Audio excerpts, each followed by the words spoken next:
Sinarita nika semana wis laju.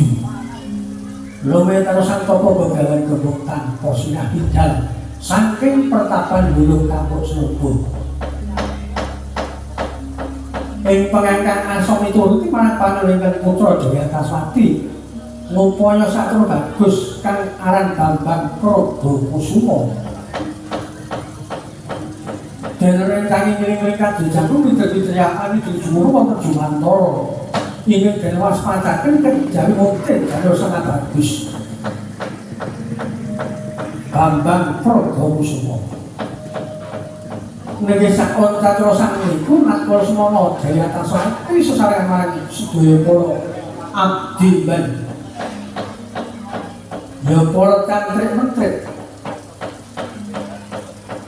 sami manungsa puja minggah selanggar pamujan menika para keparing Jawata kang kakang jagat. Mugi ing rama wonten puruk tansah pinangi mandening dewa lan wangsa mangke pikantuk damel saged anggandeng pun cariyos sangat bagus Bambang Prabakusuma. Eling-eling sajan kaya sipating manudya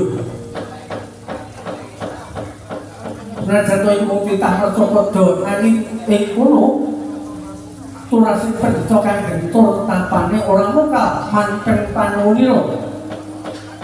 Dening katarimah satu mah ing kono bisa kala golaken mulu salomba satu mah bisa dijulaken sumpawa pengari gawa goro kelakaken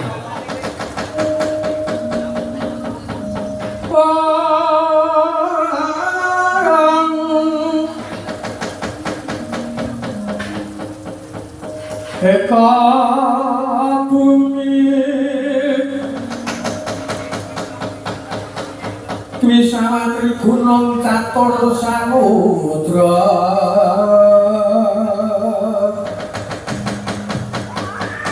panca taro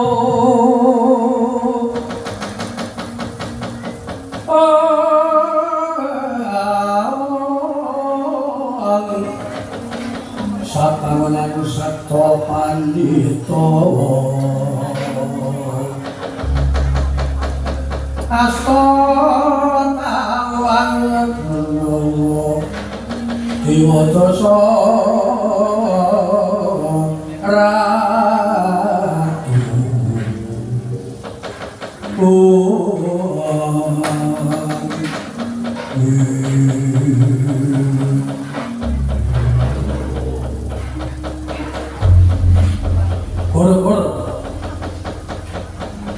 ingkang dumadi wonten magiling jagat pakliran Tetelaing kula pinarya ngormati wijil nyoki Smargadranaya mewah putranira cacah 3 kang sami suka panisuwa gegojingan wonten ing ora-ora ando.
Dolan ibu wangga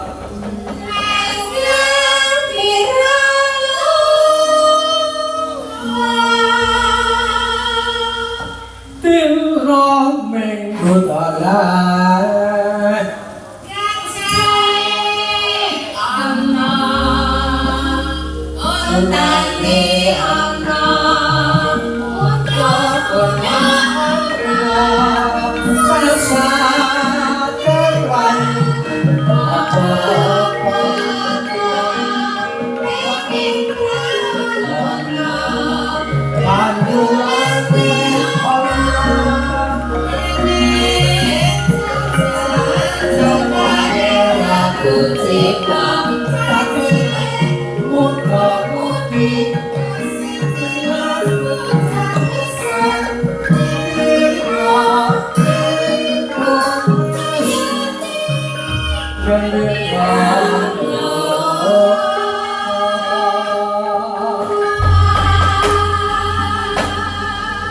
Assalamualaikum warahmatullahi wabarakatuh.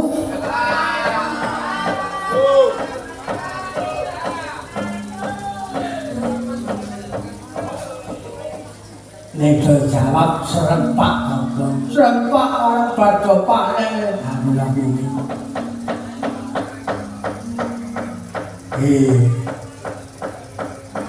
Alhamdulillah rabbil alamin awal dhewe katoke rasa puji syukur mujuk kala warsodan Gusti kang kuwasa. Dina wektu awan iki wis lakon sowan rene. Iki ana ngendi to? Iki ana mendale Pak Slamet Pajuruan Kali Sokan. Oh, yang kene kok ayo, wah, yo. Ya bot-bote ngagot ya rek langsung jelas dadi kewajiban bakku. Iya. Waktu panen ya kudu nganake kaya ngene iki sing isine kanggo ngaturke rasa pengurus sare Gusti sing Maha Kuwasa. Iya.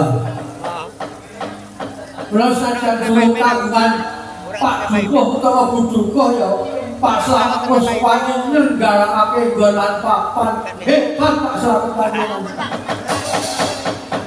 Oh iya. Toriki sing meje ana Pajuruan Kali Sokan kene lha isih kalbu sesepuh awake dhewe. Kene pangku bikin ati susah. Ngono kok bisa. Ya. Yo muga-muga aku kuwi nek dong di dinase kaya ngene iki sak orane aku keprak kalurahan kok sora kuwi wis ditolak. isane yo ning nuwun lan memuji sesuk sak mangsane medine kene pilihan jukuh muga-muga iso entuk paduka lan bojoku sing bisa ngendani amanah lan kewajiban sing apik becik bisa ngomong rakyat sing sak apik-apike. Ayo Allahumma amin. Iki cocok ana daleme masalah. Yo monggo kowe gatine rikala dimakan kepungkur lan sasi kamuri panjenengane sedulur tuku dulur kono panjenengane Pak Dijo. Kuwi rawuh ana rompok kono suwisine yo kecoba sepisan pilih sing pengen dibeli gawe awak dhewe sak kanca supaya sowan mrene ngergingke gone darbe gawe ora kanggo masyarakat kali sokolan grebet nganake upacara ngerti desa. Oh iya ya. Aku yo melu-melu nyuwun truk muga-muga apa sing dijangka lan masyarakat bisa lakon. Bisa entuk rindaning pangeran. Oh iya. Lan muga-muga manut masyarakat kan sokrebet tansah diparingana berkas sehat lahir batin dol paringana panjang umur. Ya. Apa sing dicangka bisa kalaksana wingi gone padha duduk among tani kepara nyata wis paring rezeki saka Gusti sing gawe urip wis apik muga-muga sesuk sing arep teko luwih apik meneh. Oh iya. Lan tumraping aku yo semono uga nyuwun berkah tambahi pangestu marang warga masyarakat kejurangan saka krebet lan sak liya kanene. Ya muga-muga tumrap aku sak rombongan iki kabeh ora tak biji-biji. Muga-muga diparingana berkah sehat lahir batine, diparingana panjang umur. Ora mungkin iki ketemu sesuk taun candhake muga-muga iso ketemu meneh. Ora lepas kepenuhan kok masalah dhewe. Nah iya. Nyatane biyen aku tahu zaman nang krebet nang dalu Pak Supir, oh sesuk muga-muga taun candhake iso ketemu meneh karo kanca-kanca ning dilalah Allah ngijabahi saiki ketemu. Rak ya ngono to Bung Ami. Iya ya. Wis awake dhewe iki karang wis pokoke wis pemeran di wong seniman harus pokoke upamane didambi wis. Ayo padha bareng-bareng tumandang gawe. Iya.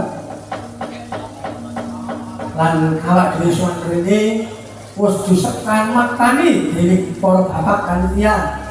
Amalan komplit sendro pelok barang pun laras tenak wayang apik iki kabehane kepundhenku bapak sakiti saka kokak lan senajan iki piyane durung rawuh ning perlu aku matur kok menawa supaya disampaikan dening kanca-kanca lan keluargane aku banget aku rasa panuwun iki tanpa umpama dene aku dikeparke lan dilani ngempek kanggonyan ana masyarakat Bapak Samidi. Mereka ya anggur maksane senajan lalu minggu 1000 Petro wis payu tekan kono-kono ning burung duwe alat takone. Iya, apa-apa. Kate mara dijak niku wis disedani karo kanca-kanca wis benah. Ya perkara sakune perkara nggone biayane sebenarnya entuk sapi sitok ra apa-apa. Lihat wae iki. Lagi ning kanggo kegunaan. Yo, iki waktune saya moyak.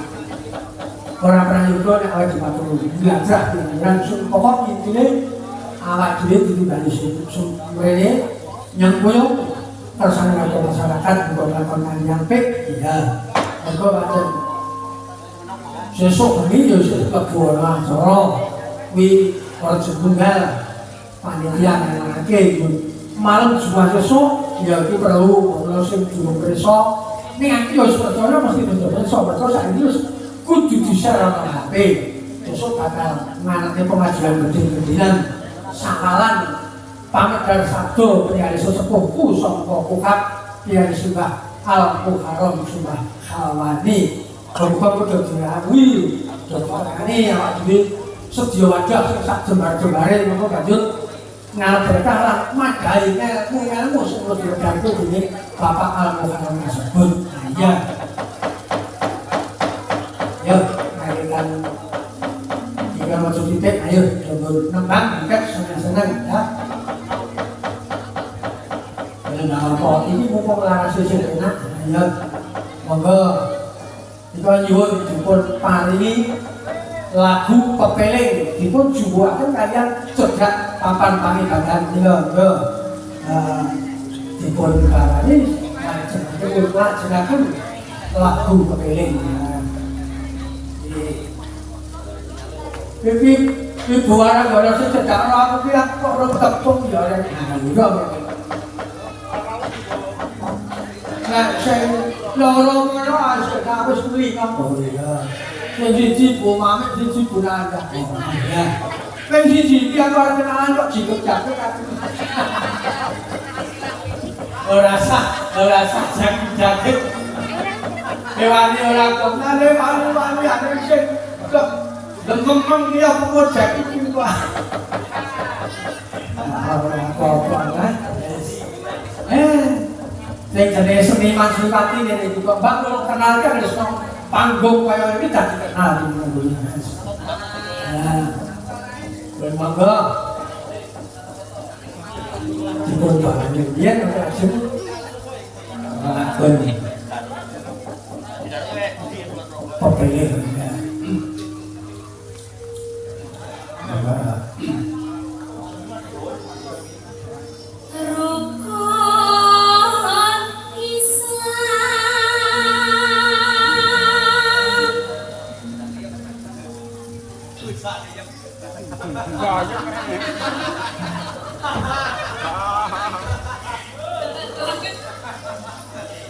Aku dari busanya kuwi waragane Kang Mas Anom Sucandra to.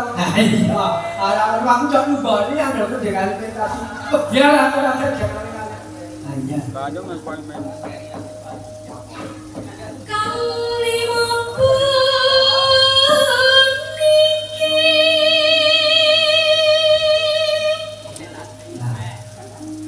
Suaranya sih. Iya.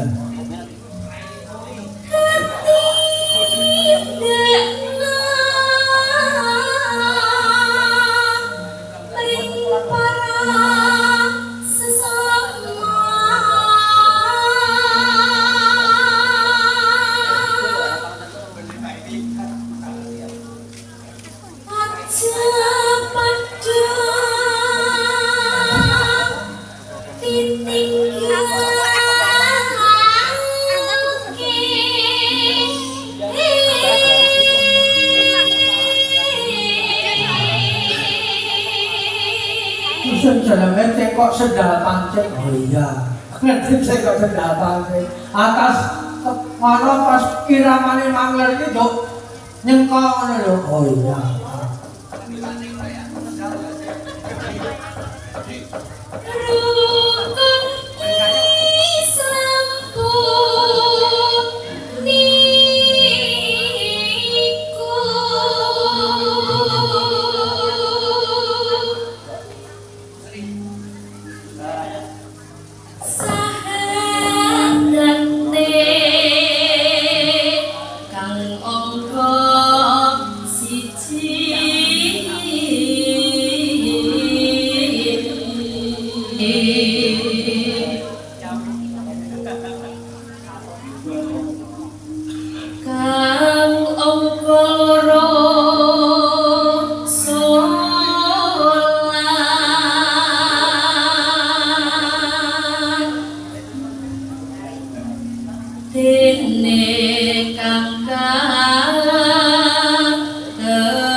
Rukun Islam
wis dipirangani iki nuwun ya. Kepeleng ah. Saiki ngono rek. Diwalik kelok. Oh iya.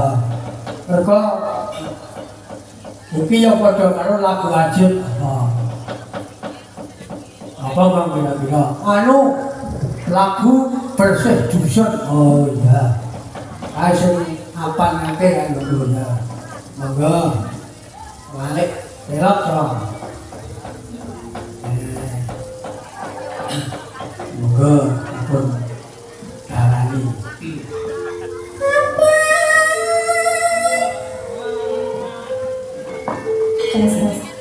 Nah, cacangan diri.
Cara-caramu elok dulu aja. Wah, ngene ya tak kandhani. Biyak-biyak kae kudu eling wektu ya. Nek ora tutup ya paling ora ku karena pentas bengi. Ya. Ini dalam karo nek dia kapan bengi. Awan wis alhamdulillah. Amulane dulu. Iki jroning paduan karang kebulutan ana tamu. Moko sak nyatane aku durung tau tepuk. Ora-orane ayo sok toto-toto. Enggal padha dicaketi. Pomo dipomo aku wong cilik aja nanti keluputan. Bapak kakoran tidak nuli tumuli kula tututi ya. Ya bapak tututi ya kan yo. Ya trok ditututi bapak. Cepet kok layok Oh ya.